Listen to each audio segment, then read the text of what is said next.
tá maquiada, tá vestido bem, eu acho que muda a maneira que as pessoas olham pra gente. Tem que ser uma coisa interna, né? Se você vai aparecer, você tem que estar. Então aí vem o cuidado com a saúde. Principalmente nesse mês que a gente está falando, né, da celebração, né? Então, estar tem muito a ver com como você se nutre. O externo transmite o que você está internamente, a sua essência, né? Nós mulheres costumamos querer dar conta de tudo ao mesmo tempo. Então, esse autocuidado de ter um tempinho para descansar, às vezes nem tá tão maquiada, mas tá com um pijama, ali assistindo gosta, uma série. Do seu jeito, né? Isso é muito importante também, até para você transparecer externamente aquela paz interior que você tem.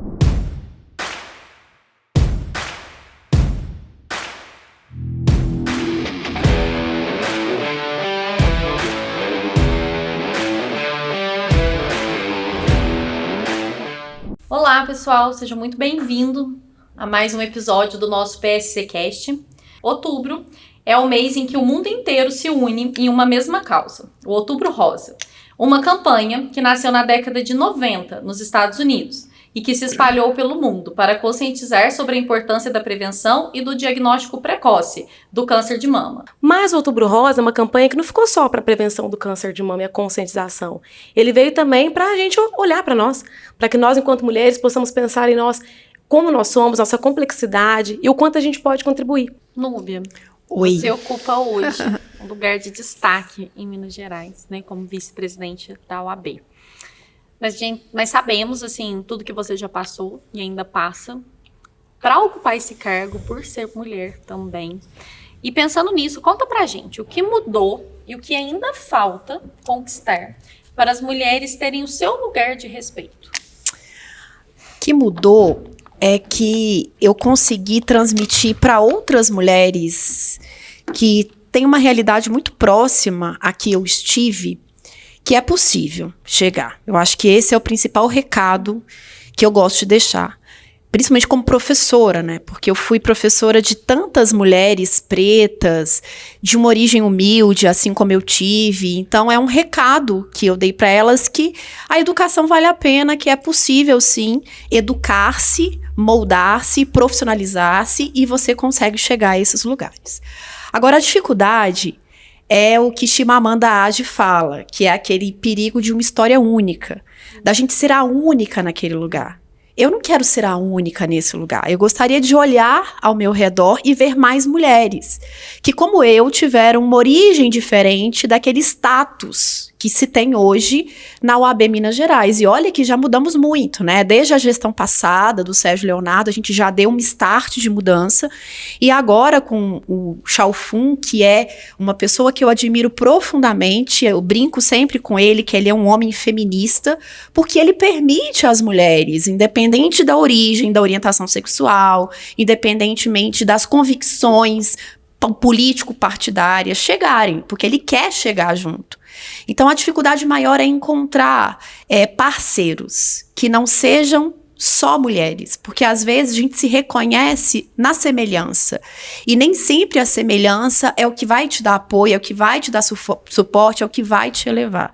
Então hoje a dificuldade maior para esses espaços de liderança é encontrar esse apoio, não só no seu semelhante, mas no seu diferente, e que as pessoas entendam que quanto mais mulheres chegar, mais estaremos representadas.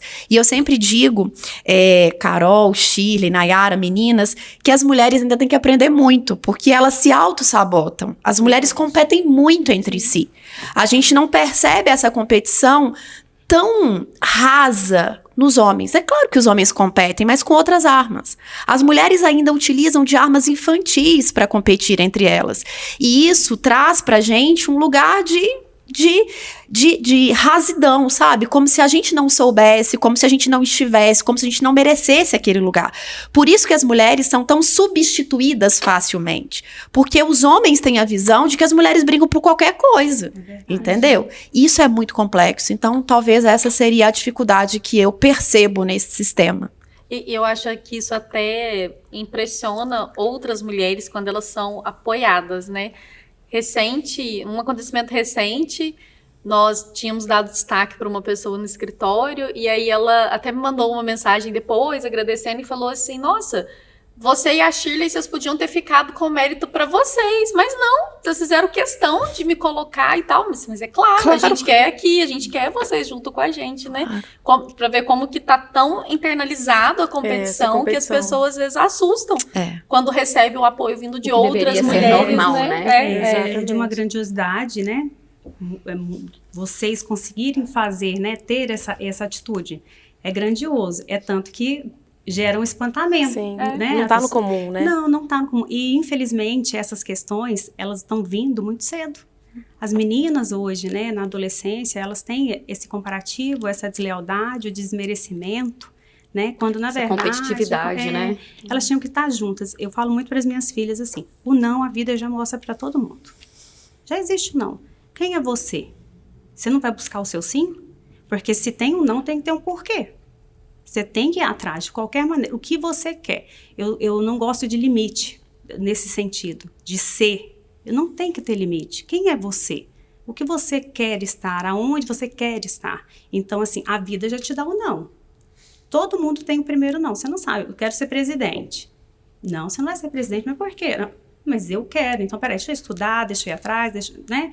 Então, assim, a gente não pode ter esses nãos. E eu falo muito isso na minha casa sobre a deslealdade que dentro do feminino se encontra. Demais. Por que eu não posso te indicar? Por que eu não posso falar bem de você?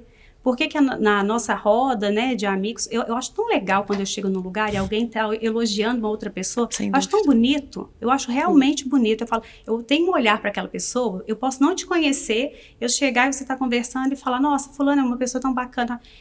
O meu olhar ali para você já é outro. E a gente já tão acostumado a ouvir nas rodinhas falando mal de alguém. É o mais comum. Então, isso acentua as dificuldades. E a gente queria ouvir de vocês. Vocês já sentiram algum momento na vida de vocês que tiveram que provar mais por serem mulheres? Eu senti quando eu resolvi voltar a mudar de carreira, né? Uma vida inteira publicitária, com especializações, né, dentro da área de marketing nacional, internacional, e aí eu fui voltar para o meio acadêmico, né, já mais velha, já com filhos, e dentro até das questões, né, professores, pessoas superiores, quem é essa pessoa ali, né? Uma mãe, né? Ela é uma mãe, e é tanto que eu brinco que até nas propagandas das universidades, as mulheres mães, né, não são representadas, não. De jeito nenhum. Vocês não vão ver uma peça publicitária aonde está incluso. E vocês não vão ouvir alguém falar sobre. Só que quando vocês entram no meio acadêmico, vocês vão ver a quantidade, não é? Muito. De mulheres querendo se encontrar novamente. Sim. Né? E aí, muitas vezes, o desmerecimento vai vir de um colega mais novo, de um homem. E por aí vai. E aí vem essa necessidade de se reafirmar. Você tem que estudar, nesse contexto. Você tem que estudar mais, você tem que estar preparado, você tem que estar à frente. Mulher, eu não sei se vocês têm essa percepção, a gente sempre tem que estar dando um passo à frente, né? Eu senti isso muito quando eu formei, né? Porque eu sou dentista. E aí, o meu foco sempre foi cirurgia oral menor. Então, quando eu comecei a trabalhar em clínicas, aí, eu vou tirar um dente. Vou te passar para a doutora. Chegava o paciente, mas é você? Eu queria um homem. Então, assim, ter que mostrar que eu sou capaz de realizar aquela extração e sem brigar, né? Só com o meu trabalho. Sim. E isso custou um pouquinho. E no começo eu incomodava muito, eu não sabia lidar, então eu chorava, né? Não entendia muito, mas com o tempo eu aprendi a lidar com aquilo ali e mostrar que eu era capaz de tirar um dente sem ter que usar força, só com a minha técnica. E hoje, graças a Deus, tem vários pacientes que antes não queriam tirar dente comigo, que só tiram comigo. Eu falo assim também, nessa questão mesmo, né? Como que a gente tem que mostrar que você consegue ou até que você é superior? Apesar de acontecer as diversidades nesse sentido, a gente tem que fortalecer sempre a outra, é o que eu acho. A gente não pode menosprezar ou diminuir, e está tão intrínseco nas meninas hoje mesmo, né?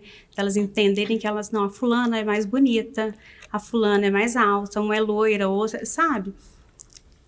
É uma questão tão grande. Elas com estão essas crescendo meninas, já, assim. Exato. E para a gente sentir esse desmerecimento, muitas vezes por sermos mulheres e termos que nos reafirmar ou autoafirmar, eu, Érica, não consegui estar nesse lugar de desmerecimento. Então, eu sempre fui assim, não, peraí, tá achando que eu sou assim? Eu vou te mostrar que eu sou muito mais. Então, consigo, eu falo, eu nunca tive vergonha de procurar as pessoas. Não, mas o fulano não vai te atender porque ele é o diretor de tal coisa. Por quê? Né? Qual o sentido? Eu não tenho uma pauta, eu não tenho um assunto, eu não vou lá conversar? Por que não pode me ouvir? É uma coisa que eu gosto de passar muito para as pessoas que estão ao meu redor, para as meninas que estão ao meu redor, principalmente, para as mulheres, para os meus pacientes, né? Ele domina a comida, ele domina a alimentação dele, ele não é dominado, né? E principalmente no contexto da mulher, ela tem que se sentir grandiosa, ela tem que ser porque ela é grandiosa. E entra muito nesse ponto a maneira de se vestir, de se portar, o falar, né? Tudo isso vai influenciar a forma como nós seremos vistas. Eu sempre digo, a sociedade ela é machista, ela é sexista e a gente não vai poder mudar essa concepção. Sim, O que eu vou fazer diante dessa sociedade? Então, eu sempre ensinei isso para as minhas alunas, lá no curso de Direito, lá no 5º período. Ah, professora, mas por que a sociedade exige tanto da gente? Vai exigir.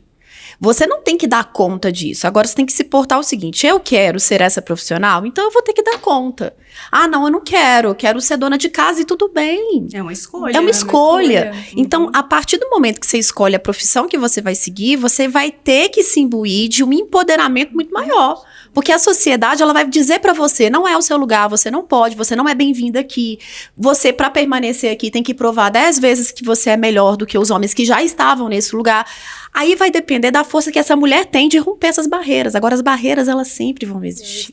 Em qualquer âmbito, né? E vem dos estereótipos, né? Por exemplo, uma questão, né, Lubi, que você falou.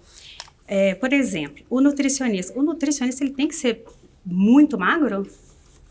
O nutricionista esportivo, ele tem que ser só um homem musculoso? Ou uma mulher extremamente musculosa?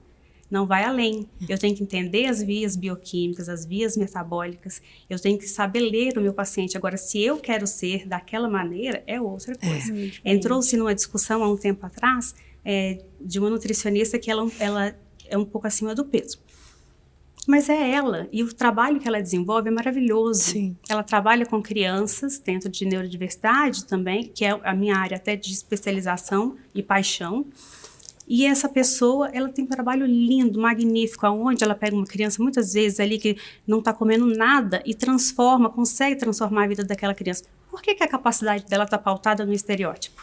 Tem um engessamento, né? A gente Se tem fosse, de imagem. se fosse assim, advogado não poderia ter processo. Exatamente. Ah, verdade. Advogado não poderia ter processo, verdade. você não poderia nunca errar uma roupa. Nunca. Mas o apontamento está. E quando falamos de mulheres, ele vem maior de mulher para mulher. Infelizmente. O julgamento é maior. Sabe aquele olhar de cima embaixo, baixo em cima, quando você chega? Homem não faz isso. Não. A gente faz Isso muito na sua área, né, Marina? Muito. Também, né? É um Nossa, julgamento. eu imagino. Chegou a Marina. Peraí, deixa eu ver se ela tá perfeita. Exato, a Marina, olha como não tava. E homem, quando às vezes coincide de estar com a mesma roupa, ainda Eles dão abraça, risada. são melhores Exato. amigos, mulher vira Tipo, assim, acaba- Vai embora, acabou, se né? esconde, Acabou. vai embora. E é um julgamento que nós mulheres fazemos automaticamente, tá? Porque a gente tem que se policiar, porque a gente cresceu nesse mundo de olhar o outro, assim, por mais que a gente não queira, às vezes a gente faz um julgamento, é aquele momento. Se controla, a pessoa tá vestida desse jeito porque ela quer. Muito obrigada, Obrigada. meninas. Pessoal, até a próxima. Até o próximo episódio. Tchau, tchau. Até.